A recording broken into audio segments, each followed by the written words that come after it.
अधुरो रहरको धुवाँबाट मैले आजको भनाइ सुरु गरेँ।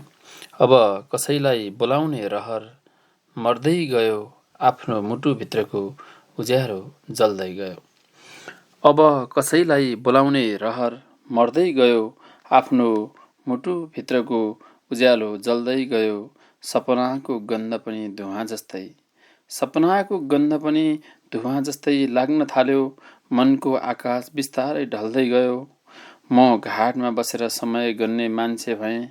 म घाटमा बसेर समय गन्ने मान्छे भएर भाग्य मेरो आँखा अघि बदल्दै गयो। अनि भाग्य मेरो आँखा अघि बदल्दै गयो।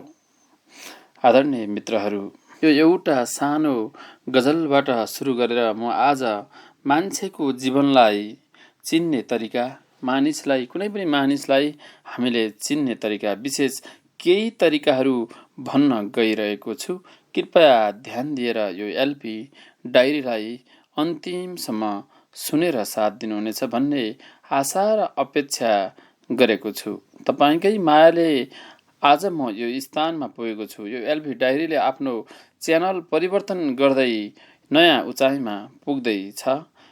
आज मैले तपाईँलाई फेरि परिवर्तनको वाहकसँग मानिसलाई चिन्ने केही तरिकाहरू लिएर आएको छु।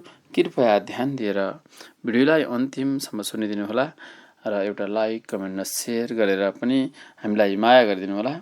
अब लागौँ एलपी डायरीतिर। नक्कली मानिसहरू सधैँ राम्रो बनेर प्रस्तुत हुन्छन्। ईर्ष्यालु मानिसहरू अरूलाई होचाउने गर्छन्। असल मानिसहरू चुपचाप सहयोग गर्छन्। साहसी मानिसहरू आफू डराएको कुरा स्वीकार गर्छन्। सङ्कुची सोच भएको मानिसहरू सधैँ अरूको कुरा गर्छन्। महान मानिसहरू विचार र नयाँ सोचबारे कुरा गर्छन्। कमजोर मानिसहरू दोष थोपार्न कसैलाई खोजिरहन्छन्। बलिया मानिसहरू क्षमा गर्न जान्छन्। मूर्ख भएका मानिसहरू आफू सधैँ सही छु भन्ने ठान्छन्। बुद्धिमानी मानिसहरू अनावश्यक बहस गर्दैनन्। झुट्टा मानिसहरू धेरै बाचा गर्छन्। खुसी मानिसहरू अरूलाई अनावश्यक कहिल्यै पनि दुःख दिँदैनन्। खुसी मानिसहरू अरूलाई अनावश्यक कहिले पनि दुःख दिँदैनन्।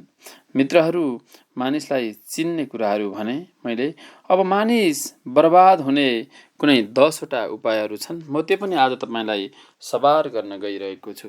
कुनै पनि मानिस बर्बाद हुनको लागि यो 10वटा कुराहरू अवलम्बन गर्छन्।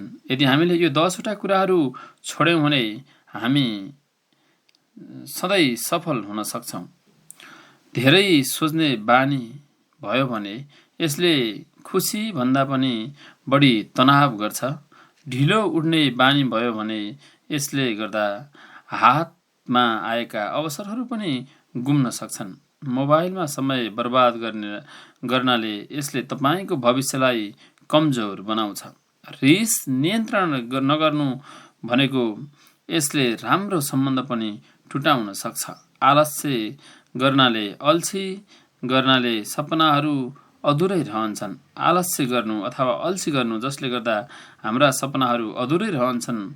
अरूसँग तुलना गर्दाखेरि कसैले आफ्नो आत्मविश्वास घटाउँछन्। नकारात्मक सोच भएका मानिसहरू सधैँ नराम्रो सोच्दा दिमाग छिट्टै थाक्न सक्छ। स्वास्थ्यलाई बेवास्ता गर्नु पछि गएर स्वास्थ्यमा ठूलो समस्या आउन सक्छ। गलत सङ्गत गर्नाले यसले बानी र भविष्य दुवै बिगार्छ। समयको मूल्य कसैले बुझेन भने सफलताबाट टाढा पुगिन्छ। जीवन सुधार्ने उपायमा राम्रो बानी आजैबाट सुरु गर्नुहोस्।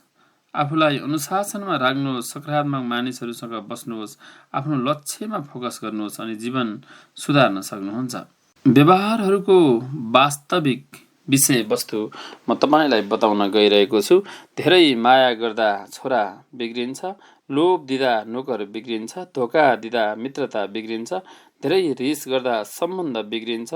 झुट बोल्दा विश्वास बिग्रिन्छ। आलस्य गर्दा भविष्य बिग्रिन्छ। अहङ्कार गर्दा व्यक्तित्व बिग्रिन्छ। लोभ बनाउँदा चरित्र बिग्रिन्छ। त्यस्तै गरी गलत सङ्गत गर्दा जीवन बिग्रिन्छ, धैर्य गुमाउँदा निर्णय बिग्रिन्छ, लापरवाही गर्दा जीवन बिग्रिन्छ, समय नमान्दा अवसर बिग्रिन्छ, अज्ञानतामा बस्दा सोच बिग्रिन्छ, व्यवहारले नै मानिसलाई सफल बाटोको मार्गदर्शन तय गर्न सिकाउँछ। त्यही भएर साथीहरू, जहिले पनि हामीले असल व्यवहार भएको, सही निर्णय गर्न सक्ने र सही बाटोमा हिँडेका मानिसहरूसँग सङ्गत गर्नुपर्छ।